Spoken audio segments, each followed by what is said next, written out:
Ya, pemirsa dikatakan bahwa tingkat apresiasi terhadap karya seni atau lukisan bisa mencerminkan tingkat intelektualitas kita sebagai bangsa dan juga peradaban sebuah negara.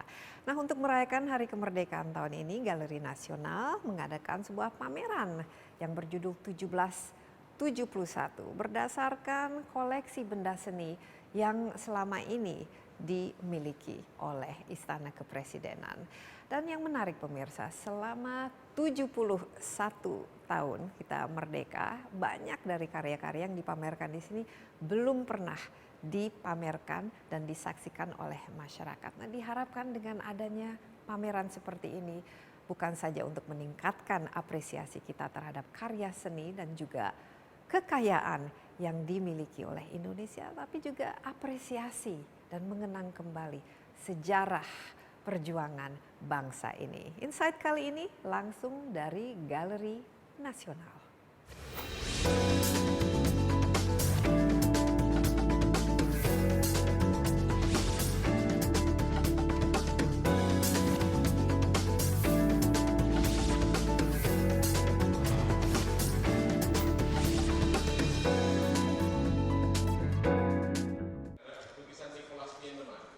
Sebanyak 28 lukisan koleksi Istana Kepresidenan Indonesia, karya 20 maestro lukis Indonesia, dipamerkan di Galeri Nasional Indonesia dalam pameran bertajuk 1771 Goresan Juang Kemerdekaan. Lukisan yang dipamerkan dalam pameran ini hanya sedikit dari seluruh lukisan koleksi Istana Kepresidenan Indonesia yang berjumlah 2.800 buah. Ini merupakan koleksi lukisan sejak masa Presiden Soekarno hingga Presiden Soeharto. Koleksi yang ditampilkan antara lain lukisan berjudul Penangkapan Pangeran Diponegoro karya Raden Saleh, Rini karya Presiden Soekarno, Pangeran Diponegoro Memimpin Perang karya Basuki Abdullah, dan Memanah karya Hengantung. Tak hanya bernilai seni tinggi, sejumlah lukisan juga mendokumentasikan peristiwa penting yang turut membangun sejarah bangsa Indonesia. Besarnya rasa nasionalisme juga tercermin pada salah satu lukisan karya Raden Saleh yang berjudul Penangkapan Pangeran Diponegoro.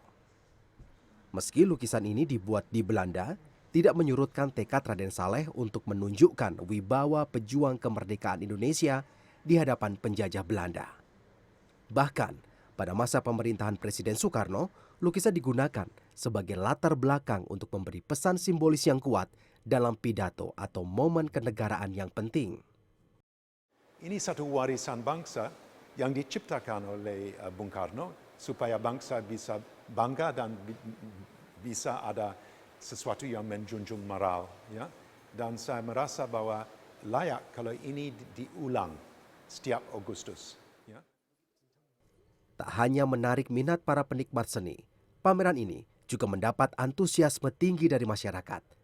Melalui lukisan-lukisan ini, masyarakat dapat lebih memahami sejarah perjuangan bangsa serta perkembangan karya seni di Indonesia.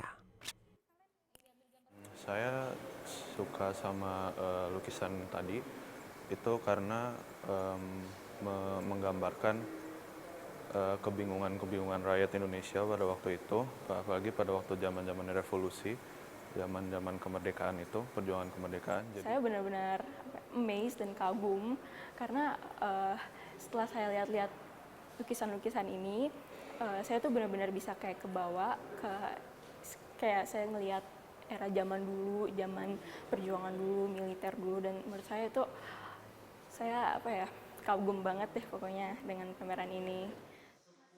Sayang, koleksi lukisan Istana Kepresidenan ternyata menyisakan sejumlah masalah. Di antaranya adalah minimnya biaya untuk perawatan dan restorasi lukisan-lukisan yang jumlahnya mencapai ribuan buah. Bahkan, salah satu lukisan berjudul Memanah karya Hengantung harus direproduksi karena catnya rontok dan tripleksnya mengelupas sehingga tidak dapat dipajang lagi. Hal ini disebabkan belum adanya undang-undang yang melindungi keberadaan dan keutuhan lukisan-lukisan ini. Sudah semestinya negara melindungi dan merawat ribuan karya seni bersejarah sebagai bagian dari warisan budaya bangsa. Grafiardi Kresnantyo, CNN Indonesia. Ya, pemirsa, dalam rangka merayakan Hari Kemerdekaan untuk tahun ini, Galeri Nasional mengadakan sebuah pameran yang unik, yaitu memamerkan karya-karya dan benda seni yang merupakan koleksi dari istana. Dan saya sekarang sudah berada di Galeri Nasional bersama kurator dari pameran ini, Mike Susanto. Halo Mike, selamat pagi. Apa kabar? Ini kesempatan yang unik ini. Kita berada di sini sebelum Galeri Nasionalnya dibuka ya. Nah, biasanya untuk pameran yang unik ini sudah banyak sekali ya pengunjungnya yang datang ya. Hampir antre. tiap hari sekitar 1.500 sampai 2.000. Dan minatnya ternyata luar biasa tinggi. Luar biasa. Nah, oke. Apa sebenarnya ide di balik mengadakan pameran seperti ini? Tujuannya, keunikannya apa, dan kira-kira pesan yang ingin disampaikan khususnya pada masyarakat Indonesia itu apa ya, Mika? Kalau yang pertama yang harus kita ingat adalah bahwa pameran ini diinstruksikan sendiri langsung dari Presiden Joko Widodo setahun yang lalu, ya, kepada Kementerian Sekretariat Negara. Dan tahun lalu kita belum bisa mengadakan karena memang terlalu dekat dengan Agustus, sehingga persiapannya pun belum cukup. Pertama, instruksi itu langsung saya cerna sebagai sebuah tantangan bahwa kurasi tentang kemerdekaan itu memang paling gampang sebenarnya. Kita tinggal ngambil yang kira-kira cuman mengibarkan bendera, tangan mengepal gitu. Bagi saya sih ternyata itu terlalu klise. Sehingga kami memutuskan untuk melihat sejauh mana koleksi. Jadi ini berangkat dari koleksi, bukan dari pikiran saya. Apa yang bisa dikerjakan di sana atau diseleksi karya-karya yang paling memungkinkan. Lahirlah 3 subtema yang menggambarkan isu kemerdekaan dan nasionalisme itu. Coba apa aja? Satu adalah potret pelopor kemerdekaan. Itu banyak sekali karya-karya yang ada di istana. Kemudian gambaran pahlawan, ya? Potret-potret seperti Kartini, Diponegoro dan sebagainya. Kemudian ada subtema yang terkait dengan gambaran masyarakat era revolusi. Ini yang tidak banyak kolektor miliki di luar istana. Ini luar biasa karena kira-kira aja ada sekitar puluhan atau sampai 30-an karya yang menggambarkan suasana itu. Dan kita hanya mengambil sebagian saja dari itu. Yang ketiga adalah subtema kenusantaraan. Subtema kenusantaraan ini kan menjadi polemik yang terus-menerus dalam aspek historis. Karena mengapa Nusantara diperebutkan, itu menjadi bagian penting dalam menggambarkan isu tentang kemerdekaan. Banyaknya pelukis yang datang ke Indonesia di masa tahun 30-an sampai 70-an, itu penanda bahwa kita mampu menarik banyak orang ke Indonesia dan mereka tergiur untuk memilikinya. Berapa sulit dan berapa lama diperlukan untuk mungkin merenungkan apa-apa saja yang dan pembuatan 3 subtema tadi, apakah kenapa ini yang dijadikan subtema? Saya melakukan riset ke istana tahun 2009. Jadi riset ini sangat membantu pameran ini karena bagaimanapun juga bila Mbak Desi seorang kolektor tapi tidak tahu apa yang dikoleksinya kan rugi kan. Iya. Otomatis istana tentu saja membutuhkan data ataupun kisah-kisah di balik setiap lukisan ini sehingga bisa disajikan ke publik. Pemilihan lukisan-lukisan ini kami beri peringkat awalnya dengan level A, B, C, D misalnya. 2.800 itu di level hanya 4. Yang A tentu aja dikerjakan oleh para maestro. Sedangkan yang keempat ya tidak terkenal, kualitasnya jelek dan sebagainya juga ada Mbak. Tapi ini kan nggak perlu dipublikasi. Itu berapa persen dari semua? Sangat banyak. Kalau ya? yang level A saya perhitungkan sekitar 800 karya. 800 karya. Itu level A yang wajib tonton sebelum kita semua meninggal. Tonton, ya. Jadi, Oke, kalau yang level B dan C? Yang level B kebanyakan adalah karya-karya yang dibuat oleh pelukis-pelukis senior yang hari ini senior gitu. Dulu kan masih muda gitu. Jadi ada yang masih hidup dan kemudian tema-temanya masih tema-tema yang kesekarangan gitu. Meskipun ada yang berkualitas rendah bahannya dari segi bahannya. Yang level C kebanyakan adalah karya-karya yang tidak terkenal tapi kualitasnya tinggi materialnya. Nah, sedangkan yang D ini yang paling parah. Oke, jadi yang kita lihat sekarang 28 lukisan ini semua level A kan. Betul. Jadi harganya juga level A sudah ya. ditaksir sejak 2000. Jadi kalau dilanjutkan Riset selama sejak tahun 2009 itu membuktikan bahwa kita memiliki ratusan lukisan berkualitas A. Ini membuktikan bahwa istana sejak zaman Presiden Soekarno sampai hari ini masih mampu mempertahankan jumlah itu. Ya berkurang iya, tetapi itu wajar. Jadi, kalau misalnya orang punya 1000 buku itu kan cuma 1 rak cukup. Nah, ini lukisan sebesar 2 meteran gitu, butuh dindingnya juga. banyak dinding, dan istana yang berjumlah 7 buah itu yang kita miliki itu tidak cukup, sehingga wajar bila digudangkan sebagian. Ini rata-rata disimpan di mana, Mika? Hampir seluruh di seluruh istana di Indonesia. Istana Bogor, di Jakarta, di Tampak Siring. Jogja, Tampak Siring, dan Cipanas, dan sebagian kecil di Pelabuhan Ratu. Tuh. Jadi Pemeliharaannya Anda sendiri pemeliharaannya, melihat? kalau dilihat dari sejarah pemeliharaannya, kita punya macam-macam kisah ya. Jadi mulai dari Presiden Soekarno yang juga ditangani oleh pelukis istana, kemudian era 70-an ditangani oleh unit khusus. Sekarang lebih baik lagi karena ada komputer. Dulu nggak ada komputer manual, Mbak, masih pakai penggaris gitu.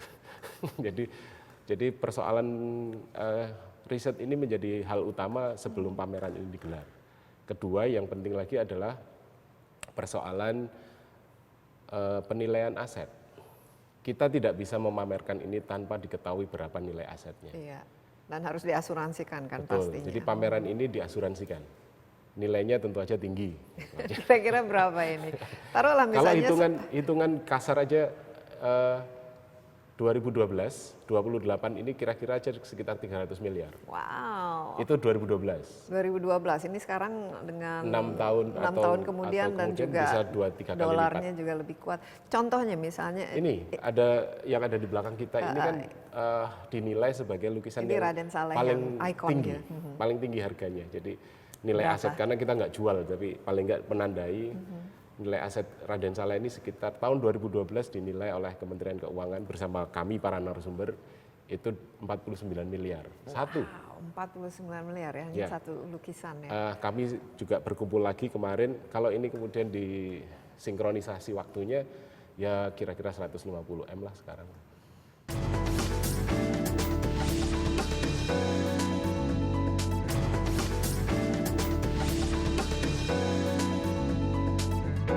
Nah, kembali ke karya-karyanya, ini kan koleksi istana, berarti kan yang pertama kali mengkoleksinya kan Presiden Soekarno sebagai, dia awal ya, dia memang setahu, memang kolektor ya. Kolektor. Mungkin bisa cerita sedikit mengenai perjalanan koleksinya, karena kalau kita ingat kan masa dulu masih dalam masa revolusi lah, istilah perjuangan, dari mana duitnya dan bagaimana pemikiran untuk mengumpulkan. Presiden Soekarno itu orang yang cerdas memang kok. Jadi cerdas itu kan ditandai dengan kemampuan melihat masa depan. Kalau pandai, dia pandai membuat sesuatu. Tapi kecerdasan ini sudah dimulai sejak beliau sendiri diasingkan bahkan. Jadi riwayat hidup Presiden Soekarno secara singkat begitu diawali dengan pengalaman artistik, membuat, berkarya. Salah satunya dia ada di nyeni juga, iya, dia pecinta mengatakan keindahan. kalau saya tidak jadi presiden, saya akan jadi pelukis. Selesai. Tidak jadi arsitek atau teknik sipil atau orang lain.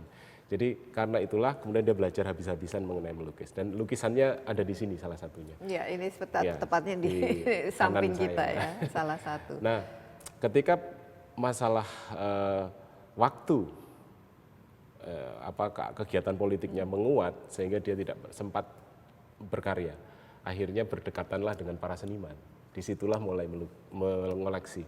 Tahun 42 sampai 45 dia kan dapat gaji dari sebuah organisasi yang dikelolanya, Pusat Tenaga Rakyat. Nah, dari situlah dia mulai mengoleksi, dan akhirnya pada tahun 50 masa-masa di Jogja itu 46 sampai 49 itu juga dekat dengan seniman, tetapi gajinya kan masih ditanggung oleh Sri Sultan IX. Itu juga kecil-kecilan banyak ngutang. Jadi ngutang, beli lukisan itu juga ngutang. Bahkan dibayarnya tidak dengan uang, dengan beras karung, pakaian bekas untuk Avandi, untuk Sujoyono itu diberikan.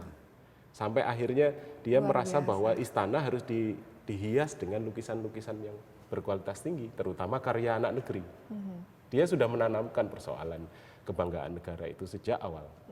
Nah, kira-kira Ketika kita mendapatkan Istana Bogor dan istana-istana di Jakarta dan Istana Jogja, itu kan warisan Belanda itu.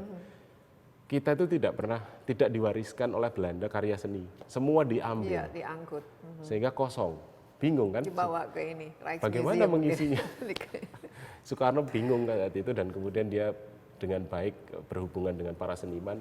Saya hanya mampu melacak kira-kira 30 seniman dari sekitar 200-an seniman yang pernah berhubungan dengan Soekarno. Oke, kira-kira yang big five-nya siapa-siapa saja yang... Ada Raden Saleh. Tentu saja. Soekarno punya Raden Saleh kira-kira 5. Tapi Raden Saleh yang di belakang kita ini didapat atau diperoleh istana pada saat Presiden Soeharto. Jadi ini masih baru di Indonesia. Kemudian yang kedua adalah Sujoyono.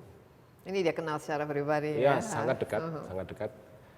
Yang paling dekat sebenarnya ada satu orang yang juga sama, sifatnya sama, Basuki Abdullah. Iya.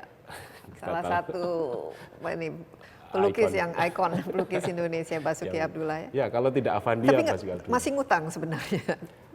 Basuki Abdullah banyak memberi. Beliau Basuki Abdullah tidak pernah mengatakan Soekarno hutang gitu. Yang banyak menceritakan kepada saya Bung Karno itu hutang itu Pak Edi Sunarso. Ya sudah almarhum juga gitu. Jadi yang membangun patung Selamat Datang itu bercerita kepada saya, menyaksikan bahwa Bung Karno itu utangnya belum lunas juga gitu sampai hari ini. Tapi luar biasa ya, mau berhutang hanya untuk lukisannya. Ya. Nah, kalau kita lihat dari tema-temanya dan hubungannya dengan seniman-seniman ini, apakah Presiden Soekarno ini memiliki tema-tema yang dia sukai dan juga memberikan misalnya pesan, tolong dong lukis seperti ini, atau para seniman itu biasanya melukis apapun dan Presiden Soekarno Bung punya Karno pribadi memilih ganda dalam tanda petik ya. Dalam hal kesenian nih, terutama lukisan. Jadi satu adalah pribadinya sebagai laki-laki, egonya sendiri kuat. Kemudian dia sadar bahwa dirinya sebagai public figure, sebagai pemimpin perjuangan dan presiden. Dua ini akan memberikan gambaran yang paling mudah untuk melihat bahwa ada sejumlah lukisan yang temanya agak berjauhan. Satu soal perempuan, bahkan ada yang nude. Itu membuktikan bahwa sebagai laki-laki dia mencintai itu. Mencintai itu. Sedangkan sudah terkenal ya untuk aspek itu ya, memang mencintai keindahan. Dan lukisan-lukisan itu di istana juga ada.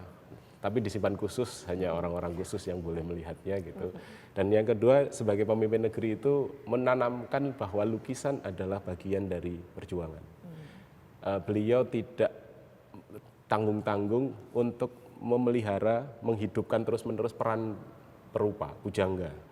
Semua pujangga harus bergerak mencatat, termasuk pelukis. Jadi Avandi, Basuki Abdullah, Sujoyono, Hendra Gunawan, itu langsung terjun ke medan laga untuk meneriakkan dengan kemampuannya masing-masing. Jadi mereka seperti reporter zaman dulu ya, langsung karena di lapangan fotografer menyaksikan. Indonesia kan siapa kecuali Mendur bersaudara. Jadi para pemotret pendeskripsi era revolusi itu kita nggak punya kecuali seniman.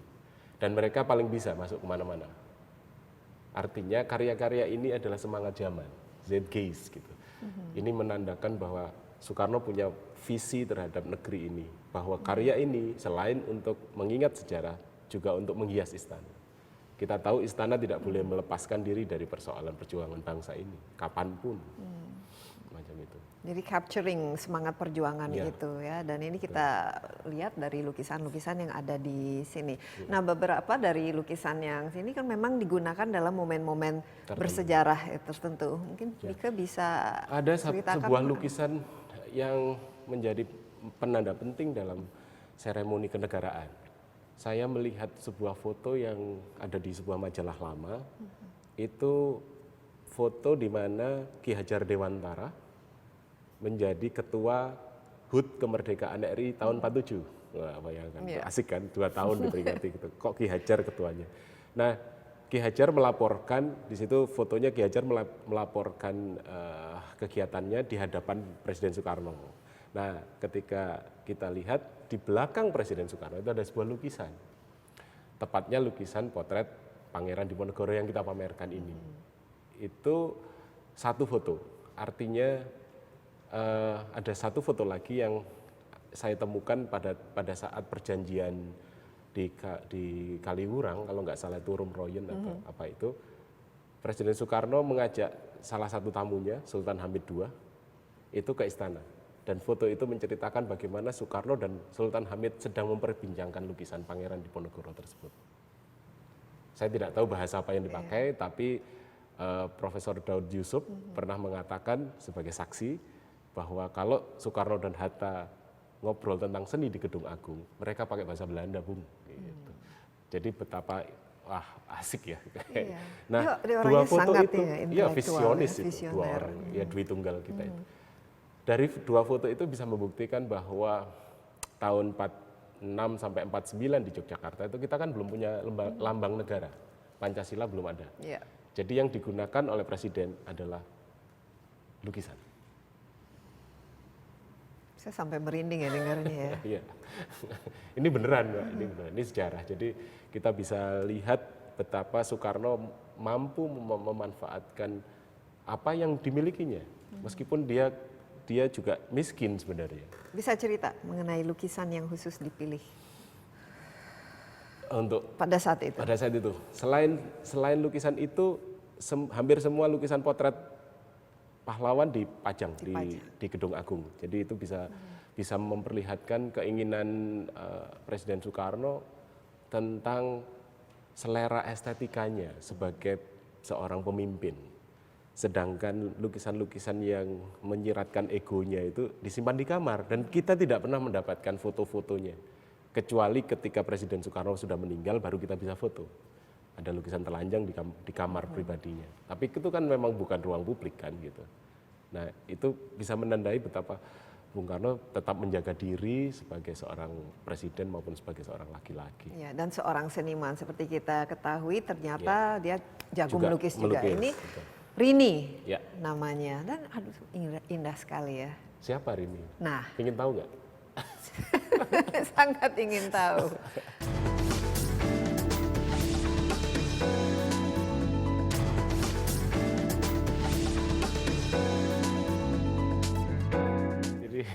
Jadi Rini ini bagaimana? Rini ini masuk dalam 5 ikon pameran ini. Jadi ada Raden Saleh, Sujoyono, Hengantung, Presiden Soekarno dan Diego Rivera. Saya ingin cerita ini dulu. Presiden Soekarno membangun Istana Tampak Siring tahun 52 sampai 56. Arsiteknya Pak Silaban dan Pak Sudarsono. Sering banget ke Bali karena pembangunan dan akhirnya selesai beliau juga meneruskan kebiasaannya untuk di Tampak Siring untuk beristirahat. Ini tahun 58 Bung Karno dan pelukis istana bernama Dullah ke sana. Kemudian iseng-iseng pelukis Dullah ini, pelukis istana ini membuat cengkorongan, istilah Pak Dullah ini. Cengkorongan itu sketch. Macam sketch ya. Sketch ringan. Kalau cengkorongan itu belum jadi sketch sebenarnya, Mbak. Cuman Masih oret-oretan gitu. Bener enggak atau akan dipakai enggak itu juga enggak tahu. Nah, ketika sudah masuk ke hari berikutnya, Pak Dullah ini harus pulang ke Jakarta. Sehingga sendirian di sana. Enggak tahunya pulang-pulang, Dullah kembali ke Tampak Siring udah jadi. itu Pak Dullah juga tidak menceritakan ini bagaimana dan siapa mereka gitu, sayangnya begitu. Tapi kemudian ketika saya mencoba untuk meneliti siapa Rini, sesungguhnya saya lebih yakin bahwa ini seorang perempuan yang imajinatif, yang pernah ditemui Soekarno. Saya tidak bisa mengatakan siapa karena kadang-kadang juga tidak ada arsip yang mengatakan siapa Rini. Tetapi ada sebagian lagi yang mengatakan kalau Rini ini implementasi dari Sarinah. Tapi saya juga tidak yakin akan hal itu. Tapi intinya kalau lukisan itu ditafsir oleh sebagian orang dan berbeda-beda, itu justru menjadi keindahan lukisan kan. Iya. Biarkan ini menjadi misteri semisterius Mona Lisa. Dan ini kita lihat mungkin ada jiwanya Bung Karno itu sendiri Sangat. di sini ya. Saya sebagai staf pengajar seni rupa di Jogja yakin bahwa kemampuan Soekarno atas lukisan ini bisa dibilang tekniknya luar biasa.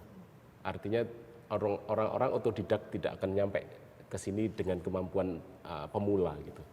Otodidak yang pemula maksud saya gitu. Nah, dalam konteks teknis, lukisan ini kan menjadi amat bisa dipakai sebagai sebuah perumpamaan atau sebagai penanda bahwa Presiden Soekarno melukis ini dengan hasrat yang tinggi. Karena kalau tidak dihasratkan yang luar biasa, lukisan ini tidak apa-apa, tidak ada rasanya.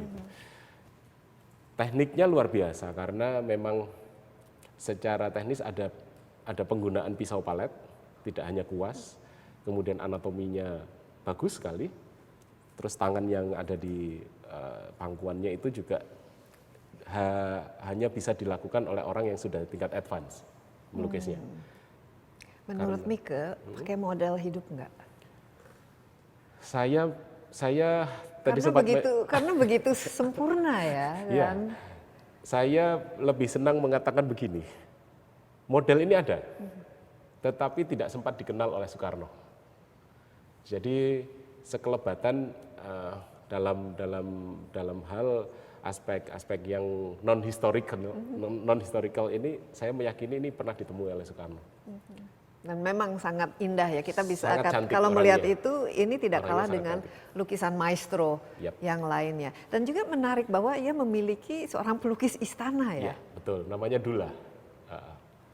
Itu Jadi berarti dia merasa penting bahwa istana Iya. memiliki seorang pelukis yang memang kira-kira apa saja tugasnya yang pelukis istana itu pertama tujuannya ya mirip staf khusus lah. Gitu. Adalah mendampingi Soekarno karena dia merasa kalau tidak ada teman pelukis di istana, dia stres. Satu terapi kan, itu berarti. Yang kedua, di istana banyak lukisan. Sehingga kalau dia sendirian dan hanya meminta tolong kepada para staf-staf yang lain yang tidak mampu memelihara, pasti rusak. Minimal nggak ada yang dimarahi gitu. Jadi pelukis istana ini juga tugasnya dimarahin karena begini, Presiden Soekarno itu sering keliling istana dan melihat kalau ada lukisan miring, marah dia. Miring loh itu, apalagi jatuh. Saya mendapatkan arsip bahwa tahun 42,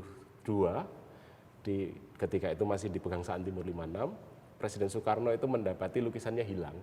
Dan dia tanya ke pembantunya bilang itu dijual, ditempeleng dia. Kita nggak pernah dengar kan, Soekarno menempeleng.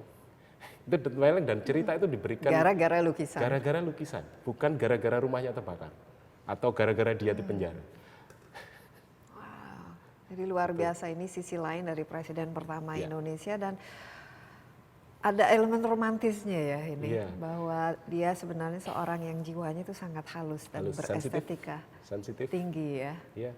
Tapi dia pandai mengatur emosi Ya. dirinya ketika. Oke, satu lagi ini menjadi ikon ya, ikon kebanggaan kita dan bangsa Indonesia. bisa cerita sedikit Oke. karena ini kalau kita lihat kan dari sejarah yang lebih lama lagi ini abad ke-19 ya. Dan lukisan ini khususnya penyerahan diri lah Diponegoro terhadap Belanda atau penangkapan atau bagaimana. Bisa ceritakan sedikit kenapa Ini bisa lukisan menjadi yang ikonik? kita sepakati saja sebagai lukisan paling mahal ya. tinggi. Tapi paling kualitasnya. tinggi juga dari nilai sejarahnya. Nilai dan sejarahnya paling tinggi karena ini lukisan paling lama yang ada di istana. 1857 dibuat di Belanda. Iya, Raden Saleh dulu tinggalnya di Eropa Belanda ya, di saat Belanda. itu. Dan lukisan ini kemudian setelah selesai dikerjakan diberikan kepada Ratu Belanda. Baru ke Indonesia, saya tidak tahu ini dikembalikan atau diberikan istilahnya. Tapi tahun 78 kemudian ada diserahkan. Ya, tahu diri lah. Tahu diri lah kita. Ini Raden Saleh itu kan masih dalam polemik ya, warga negaranya masih dalam polemik karena saat itu juga tidak Ya belum ada Indonesia, jadi warga Betul. negaranya Jadi, juga Hindia Belanda. Oh iya, pasti. Warga negara Hindia Belanda. Dijajah waktu Iya itu. betul. Itu memberikan satu satu alur bahwa lukisan ini akhirnya menjadi milik kita. Nah, apakah kita kemudian harus gimana lagi kecuali melestarikan kan gitu. Satu itu. Yang kedua, lukisan ini, lapisan cerita yang kedua, lukisan ini adalah hasil dari opini pribadinya Raden Saleh. Ini bukan catatan sejarah, ini fiksi. Lukisan ini dibuat karena dia tidak setuju dengan lukisan yang pernah dibuat oleh orang Belanda yang melukis Pangeran Diponegoro. Namanya Nicolaas Pieneman. Dia tidak pernah ke Jawa, tetapi dia melukis Pangeran Diponegoro dari saksi-saksi yang pernah hadir. Nicolaas Pieneman melukis itu 5 tahun setelah peristiwa penangkapan, jadi lebih dekat. Iya. Dibanding ini 17 tahun setelah penangkapan. Sehingga karya Nicolaas Pieneman itu bisa dikatakan sebagai lukisan dokumentatif. Soal benar tidaknya kita tidak tahu, karena tidak ada foto. Ya. Nah, sedangkan lukisan Raden Saleh adalah lukisan simbolis. Karena peran Raden Saleh di sini tidak sekedar sebagai pelukis yang mendokumentasi wajah atau peristiwa, tetapi juga mengetengahkan perasaan dia sebagai orang Jawa. Yang pertama yang ingin saya ungkapkan, pada tutup kepala Pangeran Diponegoro yang terlukiskan di Raden Saleh, itu ada warna merah putih. Saya tidak tahu ini kesengajaan atau ada pesan terselubung. Gitu ya. Karena kita tahu ada banyak kode di setiap lukisan gitu ya. Kemudian yang kedua, gestur Pangeran Diponegoro menantang. Sedangkan Nicolaas Pieneman, Diponegoro menyerah. Dia tangannya begini. Jadi kita bisa pastikan bahwa dari gestur aja udah cara mengambilnya berbeda. Yang ketiga, ada potret diri di lukisan ini. 3 potret diri Raden Saleh. Jadi dia menempatkan diri sebagai pengikut. Sebagai pengikut ya, hadir dalam sejarah itu. Hadir dalam peristiwa tersebut meskipun itu imajiner. Itu tidak mungkin karena. Jadi sebenarnya komentar politik ya dari dia. Lebih kurang ini sebagai esai dia tentang Diponegoro. Dan kemudian dia memberikannya kepada Ratu Belanda pada saat itu. Apa setahu Mika komentar dari mereka? Tidak ada komentar sih. Mereka memajangnya di tempat yang terhormat. Ya, terhormat dan kemudian dia tahu ada beberapa peninggalan sejarah, artefak sejarah yang memang diambil dari Jawa, kemudian bersamaan pula lah dengan itu lukisan Raden Saleh diberikan lagi kepada Indonesia. Nah, lapisan berikutnya adalah persoalan judul, Mbak Desi. Jadi judul lukisan Pieneman itu adalah penyerahan diri Diponegoro. Iya. Menyerah, Diponegoro dianggap menyerah dan tanpa kata pangeran. Sedangkan Raden Saleh menamakan lukisan ini dengan penangkapan Pangeran Diponegoro. Ini sudah tarik ulur yang penting. Artinya apa, kita sebagai penonton juga harus awas terhadap persoalan bagaimana menjuduli lukisan.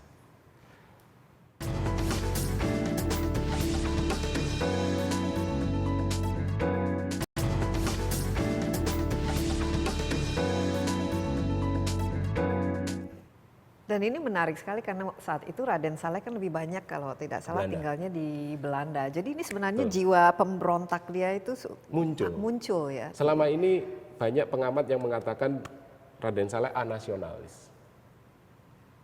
Tapi itu bisa disanggah karena bagaimana anasionalis kita nggak punya Indonesia. Tetapi memang dari sejarah hidup Raden Saleh itu kebanyakan adalah hidup di Belanda dan dibiayai Ratu Belanda.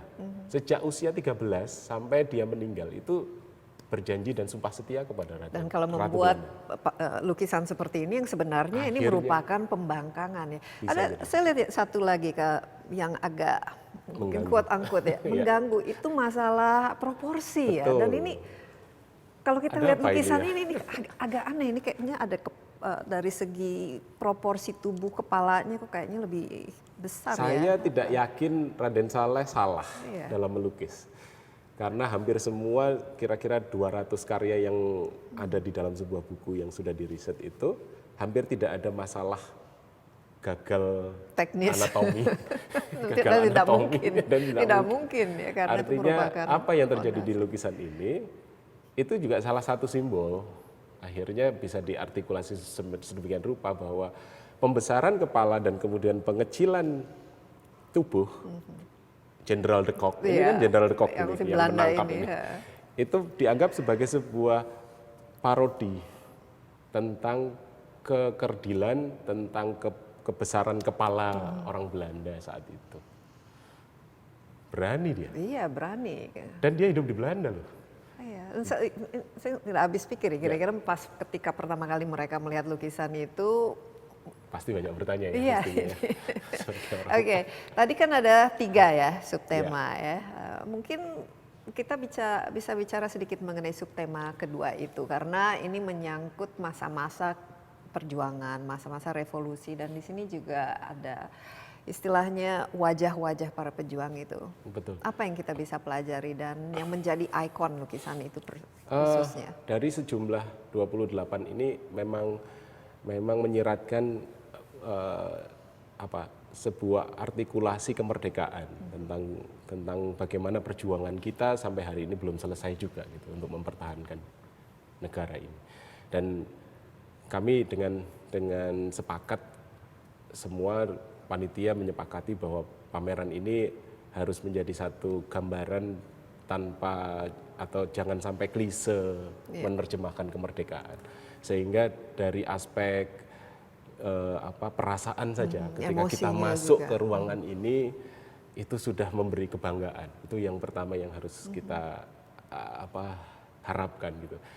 Mengerucut sebenarnya ke satu kesadaran bahwa bangsa ini memiliki modal yang cukup sekali, baik modal kultural maupun modal historis, itu agar bisa dimanfaatkan untuk bisa mendapatkan cita-cita yang harus kita tuju di masa depan. Lukisan-lukisan yang ada di sini itu tidak mau tak mau sudah harus dijadikan sebagai arsip negara, bukan hanya sebagai tontonan. Saya sadar ada sangsaka merah putih di sana, dan di pameran ini ada sebuah lukisan yang juga dipajang sebagai latar belakang pembacaan naskah proklamasi, itu karya Pak Heng Ngantung, dan itu menandakan bahwa lukisan dan sangsaka merah putih punya perbandingan yang sepadan. Sehingga lukisan itu sudah sekali lagi ibarat saksi semuanya, karena kita tahu hanya memiliki 7 foto tentang peristiwa proklamasi. Selebihnya kita nggak tahu di mana siapa dan bagaimana di luar mereka yang difoto. Artinya sekarang kita memiliki lukisan ini tidak sekedar hanya sebagai benda artistik, tetapi juga benda sejarah. Itu saya kira kesana. Dan emosinya ini sangat terasa dan kuat. Dan dari segi style ya, lukisan-lukisan revolusioner ini, para pejuang ini juga cara melukisnya, cara penggambarannya dan lain sebagainya. Apa yang kita bisa pelajari? Karena tampaknya kan sangat fluid gitu, tidak kaku, tidak dramatis, tapi hal-hal yang dipilih juga cukup sederhana, seperti sedang membersihkan senapan dan lain sebagainya. Jadi elemen berdarah-darah itu hampir dikatakan tidak ada gitu. Apa yang kita bisa itu pelajari? juga bisa diinterpretasikan. Yang paling penting adalah misalnya kita pakai sebagai contoh karya Basuki Abdullah yang berjudul Pangeran Diponegoro Memimpin Pertempuran. Di situ Basuki Abdullah tidak menggambarkan siapa penjajahnya. Dia tidak ingin melukai hari ketika lukisan itu dibuat. Dia hanya menggambarkan Pangeran Diponegoro membara di tengah api. Ada siluet yang terkait dengan perang, tapi tidak menggambarkan siapa sesungguhnya siluet itu, hanya orang perang aja. Itu sudah pesan bahwa kita jangan melukai. Di dalam ruang pamer ini ada sejumlah orang yang hari ini juga dimasalahkan karena ideologi politiknya. Dan pameran ini saya persembahkan sebagai bagian dari upaya menyembuhkan luka-luka sejarah. Itu yang paling penting. Kita tahu Pak Heng, kita tahu Sujoyono, kita tahu Hendra Gunawan, kita tahu. Iya, dan Hendra Gunawan cukup lama juga di Trubus Sudarsono di penjara yang meninggal. ya. Jadi pameran ini bisa menyatukan itu semua. Dan juga pameran ini saya lihat menampilkan orang-orang yang memang orang-orang biasa.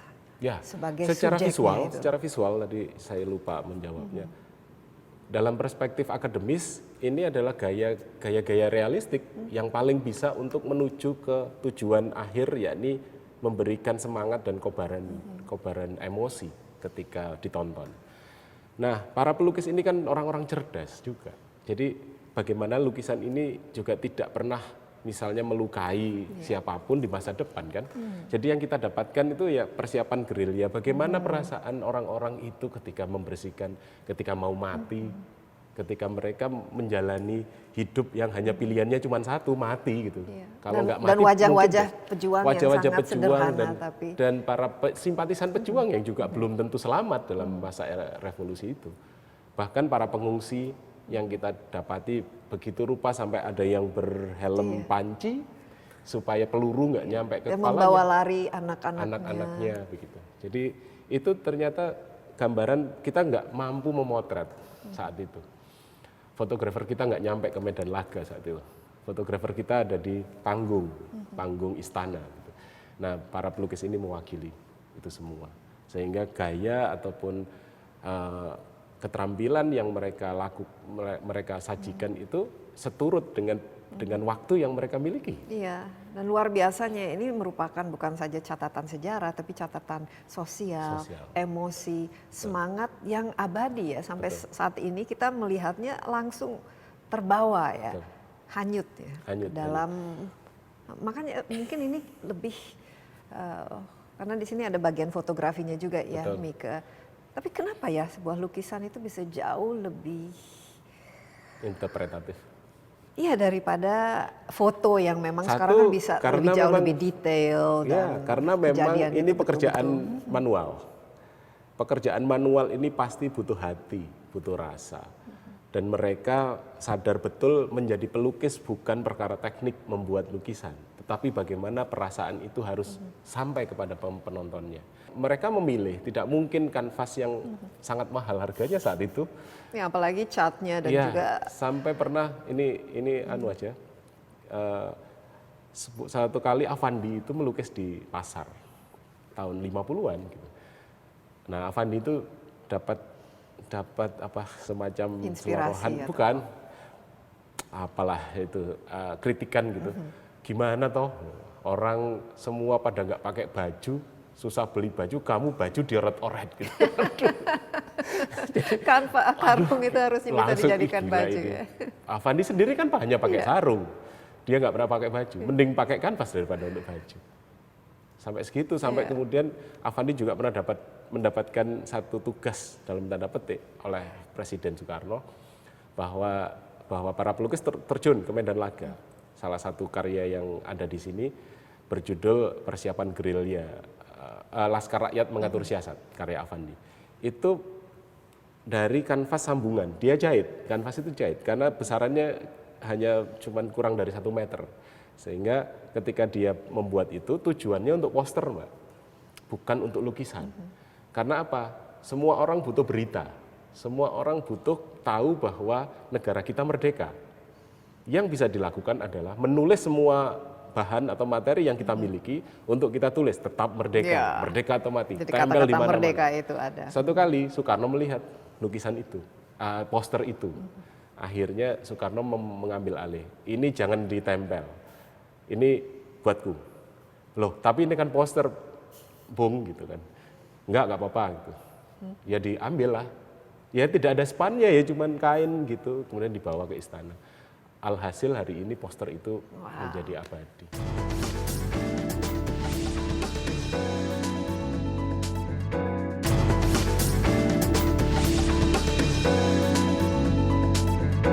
Bicara mengenai Nusantara, keindahan kita, pluralisme kita. Nah, ada beberapa lukisan yang dilukis oleh pelukis asing. Betul. Kenapa dimasukkan dalam? Oke, subtema kenusantaraan ini penting karena kita harus tahu sesungguhnya apa yang kita pertahankan. Yang pertama adalah tanah air. Dalam pameran ini digambarkan bagaimana laut, bagaimana pemandangan alam, bagaimana kemudian kehidupan sehari-hari kita yang menurut mereka itu eksotik atau orang asing itu, dan membuat mereka menjadi merasa memiliki, harus memiliki ini, sehingga mereka tidak bisa ditahan untuk bisa menjajah kita akhirnya. Nah itu. Yang kedua adalah bahwa Nusantara ini kan ditopang oleh sejumlah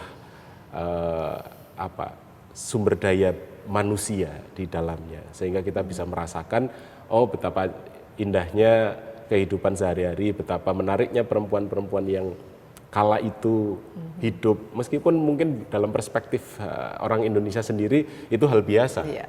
Keroan karya Hendra Gunawan itu peristiwa luar biasa bagi orang Belanda. Bagaimana orang sakit disakiti gitu. Tapi mujarab. Dan itu jadi tema lukisan ya, tema lukisan. Jadi hal yang remeh sesungguhnya juga perlu dihadirkan dalam konteks kemerdekaan ini, supaya orang tahu hal yang remeh kemungkinan akan menjadi hal besar. Dan juga mengingatkan kita untuk lebih mengapresiasi apa yang kita miliki, keindahan itu. Hadirnya sejumlah 3 atau 4 pelukis asing yang di dalam pameran ini untuk menandai bahwa tidak hanya negara yang hadir, Belanda, siapapun yang pernah hadir di sini, tetapi juga pelukis-pelukis asing dari Meksiko, dari Jerman itu turut mewarnai dinamika kebudayaan kita hari ini. Nah, ada satu oleh pelukis Meksiko yang juga terkenal waktu itu ya, Diego Rivera, yang dia juga sering melukis istilahnya revolusioner untuk negara itu. Ada ceritanya nih. Ada apa ini? Karena ini dilukis oleh seorang pelukis Meksiko, tapi seorang gadis Melayu. Dan ini ada di pameran ini. Kenapa bisa? Padahal itu aset-asetnya Meksiko, karena dia seorang pelukis yang terkenal di sana. Saya ingin bercerita dulu secara historis. Pada suatu waktu Presiden Soekarno ke Meksiko, di situ ada perjamuan resmi kenegaraan tahun 55, dan di sana kita belum membuka kedutaan besar, masih perwakilan Indonesia untuk Meksiko. Kepalanya adalah Pak Bus Effendi.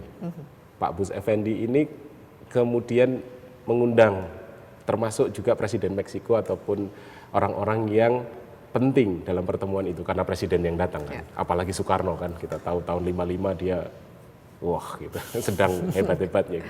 Nah, di tengah perjamuan itu juga ada Diego Rivera. Saya tidak tahu apakah ini Soekarno yang ingin atau Lopez yang ingin atau Presiden Meksiko yang ingin. Ketika itu tidak ada cerita detail mengenai pembicaraan, tetapi ada kemungkinan Diego Rivera sudah ingin melukis untuk Soekarno. Nah, sayangnya bingung siapa modelnya dan apa yang digambar. Tidak terasa tiba-tiba muncul istri Pak Bus Effendi bernama Ainsyah Effendi, membawa nampan teh dan sebagainya.